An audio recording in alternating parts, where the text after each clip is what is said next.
दर्शक बंधु जो स्त्री स्वामी को इष्ट दिगरे जावाक दिए ना जानी बसे सती स्वामी हम इष्टमुखी एवं स्त्री हम स्वामीमुखी सेते बेले संसार को दिव्य संतान माने आसीपारती। स्वामी प्रति टान जमिनी छेल जीवन पाए तेमिनी इष्ट को छाड़ी पति पत्नी निबिड़ सामीप्य धर्म कथा एवं तत्व कथा ठीक भाव प्रवेश करने को दिए ना। पुत्र कन्या जन्म पर स्त्री स्वामी को पुत्र रूप में एवं स्वामी स्त्री को मातृ रूप में देखा उचित।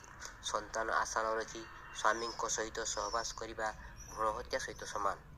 कारण जो आत्मागण जन्म नेबाक आसती से फेरी जाती मनर खुशी पर पार्थिव कामना को चरितार्थ करने यथा रक्त क्षय करने जोगु भोग सुख भोग करने निजक योग्य कर तोड़े।